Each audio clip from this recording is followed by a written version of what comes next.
Hey friends from Fire Reasons, welcome back to our YouTube channel. Today, right now, with some bad news going on before Game 5 of this series against the Boston Celtics, Game 5 of the Eastern Conference Finals that the Miami Heat are leading right now, 3-1.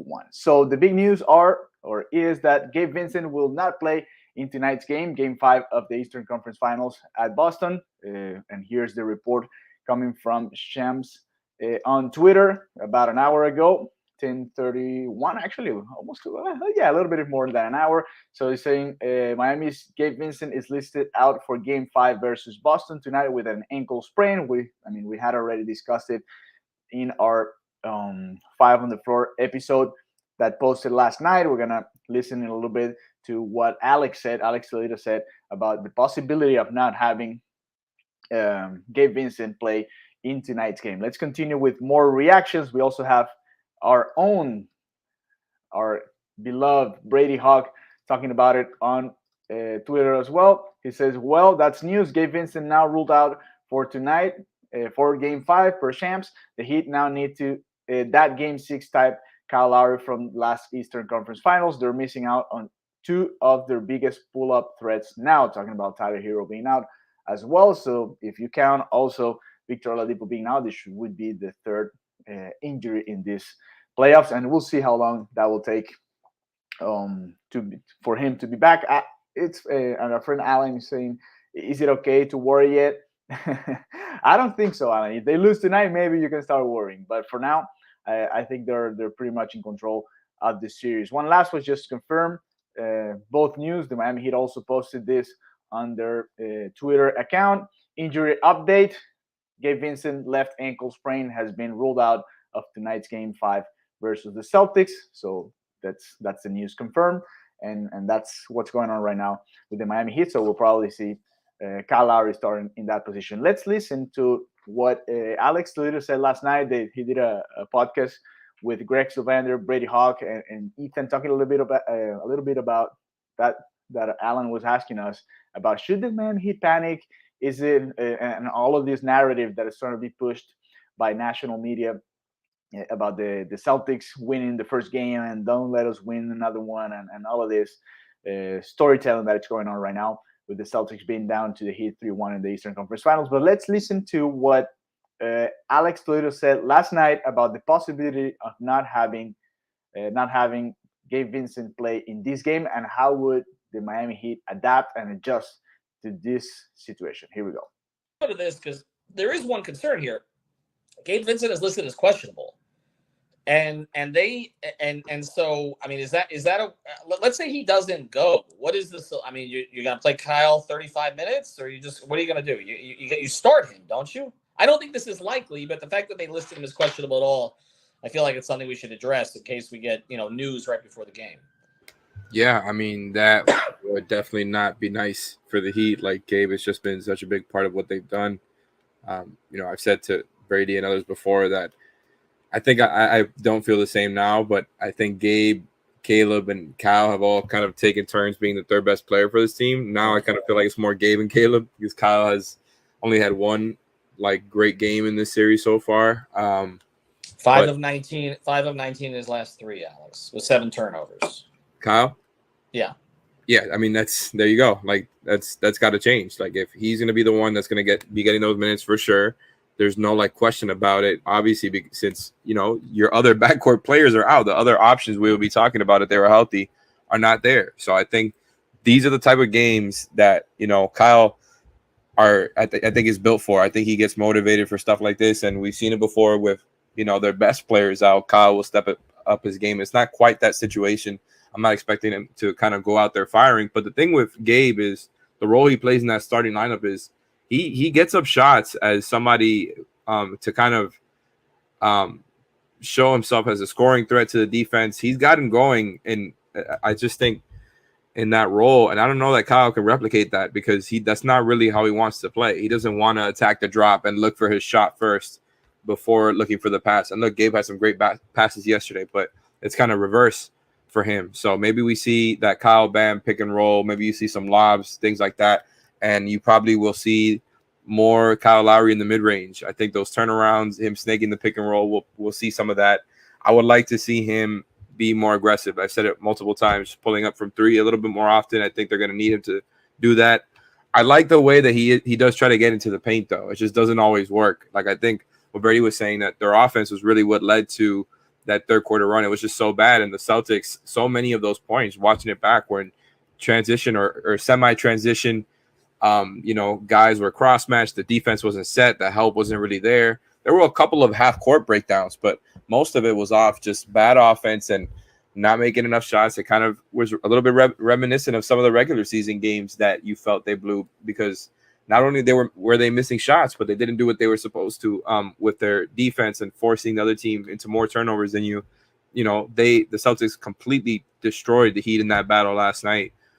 So just going back to the Kyle thing, you need him to be a lot better than what he's been so far, in these last few games. And I really do think it would hurt a lot if Gabe is out. Like, he's been a big part of this.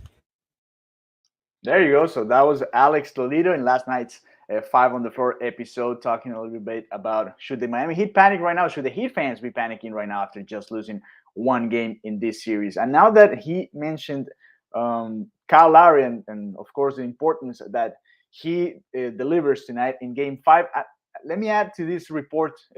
Remember, we're live here on the 5 Reasons YouTube channel. If you guys are here and you don't want to comment on this situation, Gabe Vincent, and what you expect tonight for the Heat, from the Heat in terms of adjustments, please do so. Please leave your comments here, and we're going to be reading all of them. Like our friend Alan says, Kyle dribbles too much and too reluctant to shoot. Yes, I mean, and probably tonight he's going to be a little bit more active in that regard. So we'll see what happens with Kyle Lowry. Thank you, Alan, for your comments. All right, let's continue. And now that they mentioned Kyle Lowry, and that Alan mentions Kyle Lowry too, and also Alex did it in his analysis, talking about the situation with Gabe Vincent and the Miami Heat for tonight, I want to also add what Sean Rochester and Brian Fonseca talked about after Game 4 in their post-game show here on the 5 Reasons YouTube channel, and how they saw and what would be the main thing for the Miami Heat to close this series out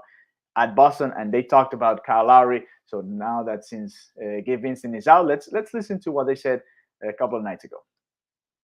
We're gonna find it here, and here we go. Is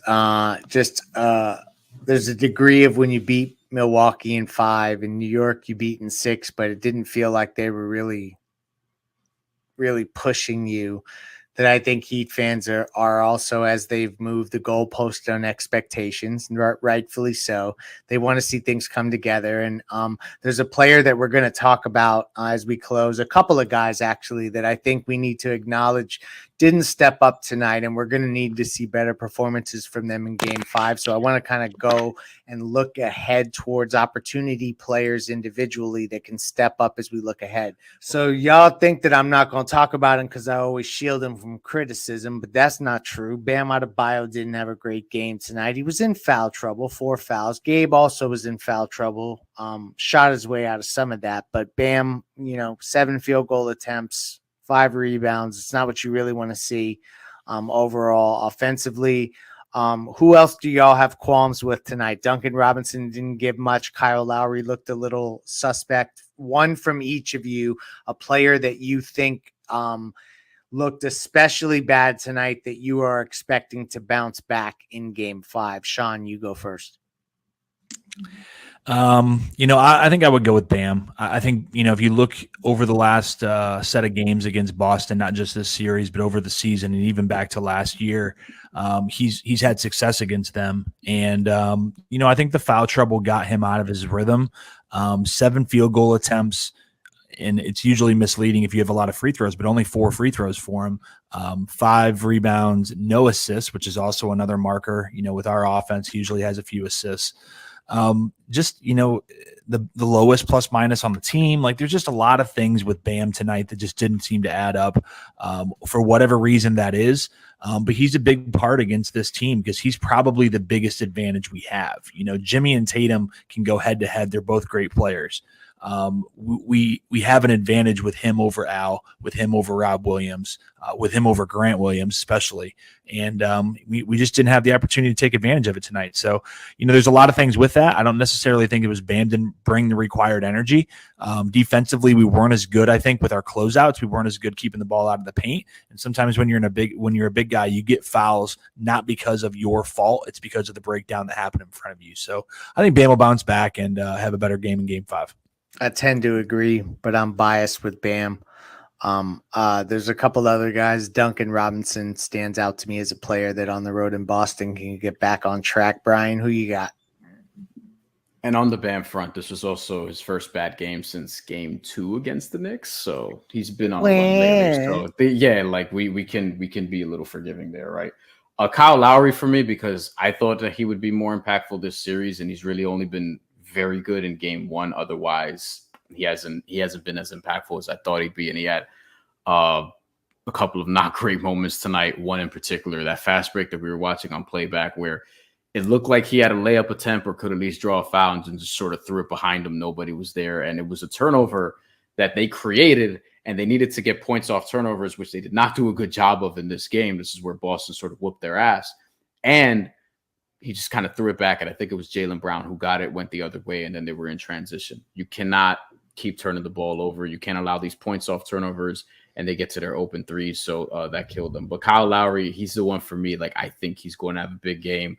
If you remember last year in the playoffs, Kyle Lowry was not good. He was also not healthy in that Celtics series, but did have a big Game 6 in Boston, along with Jimmy Butler. It gets overshadowed because of Jimmy Butler's 47. By the way, Jimmy Butler had 29 points tonight. Didn't even feel like it because of the missed layups, so that was kind of weird. And Bam had a big Game 7, I believe. I think Kyle Lowry also contributed to that, though he wasn't totally efficient. But like, he ended the series on a strong note is the point. So I think he's the one that is due for a response because he's been struggling a little bit more this series. He was better in the Knicks series. He was good at the end of the Bucks series. And he was good at the start of this series, but we haven't really felt it yet. So Kyle Lowry for me. I'm with you. If they limit some transition threes, hopefully Boston is not hitting them at the clip that they are tonight, because they haven't really been doing that throughout the series. So I think that they can regress there. All right, that was a little bit of what they talked about a couple of nights ago. Right after the game, as soon as the Celtics forced Game 5 of the series that are gonna be taking place tonight. Remember, we're gonna be going live 1 hour before the game with the pregame show. Remember, we're gonna be doing playback during the game, and then as soon as the game's over, right after, we're gonna be here live on the 5 Reasons YouTube channel. I'm gonna be producing that post-game show. Manny Chang is gonna be producing the pregame show tonight, so you guys make sure you join us in those broadcasts later today. All right, let's read some comments as I promised. Alan says, need a big Duncan game. Lucky Rip says, Jimmy dropping 40 tonight. Hopefully, that will be the best closing of this series, right? Jimmy Butler just going wild again at Boston and closing this series out. Demetrius Carter says, Strus, he's thinking Strus should have or must have a big game for the Miami Heat to try to compensate for Gabe Vincent's loss in tonight's game. Ashuman says, I think Duncan can double as a backup point guard. Thoughts? I don't think so. I mean, what's going to happen, I think, we're going to be seeing more of just Jimmy Butler with the ball, Bam Adebayo with the ball, running things when Kyle Lowry is not there. That's pretty much what's going to happen, in my opinion. I don't think we're going to have an over adjustment like Duncan Robinson playing the point guard. I mean, it's sad that we don't have Tyler Hero or Oladipo now to get this chance in this particular moment. But I just think it's going to be Jimmy Butler and Bam Adebayo just getting more time carrying the ball over. That's going to be, in my opinion, what's going to happen. Need a big Bam game tonight. Demetrius, thank you. Hater not a hater says that Bam Jimmy pick and roll. Hopefully we can see it tonight. Hopefully that's a thing. Same with Duncan Robinson. A lot of people talked about Duncan Robinson. That could be another thing he can do. Kyle Lowry hogs the ball too much. Well, we'll see what happens tonight. Johnny, thank you for your comment. And it says, need a big Caleb Max Duncan game on top of aggressive Bam game. So we need the perfect game. yeah, I mean, we need a little bit from everybody. We're not a team of superstars. We're just a team of really good players that are in their best moment right now. Jimmy Butler dropping a three in Horford's face to end the series. That would be a great revenge after what happened last year in Game 7 of those Eastern Conference Finals. And finally, Charlie says a 20-point game from Caleb is needed. Hopefully, that's a thing. So remember, for all of you that are just getting here, Gabe Vincent will not play tonight. He's out because of an ankle injury. Hopefully, he can be back for the finals or for Game 6, whatever game is next for the Miami Heat. And remember, we're going to be having our coverage tonight, soon as 1 hour before the game. 1 hour before the game, we're going to have the pregame show. And then as soon as the game is over, post-game show right here live on the 5 Reasons YouTube channel. Make sure you like this video, subscribe, turn the notifications on. That's very important so you get one every time we upload a new episode. We're going rapid fire here this week's with the NBA Finals coming up and everything that's going on with the NBA. So make sure you turn those on and you get one of those notifications every time we post a video here or we are live, like in this video, talking about Gabe Vincent. So have a good afternoon, and we'll see you guys later tonight. Make sure you get your drinks, get everything ready for tonight, and we will see you guys later. Thank you. Thank you, Alan. Have a good one. Bye-bye.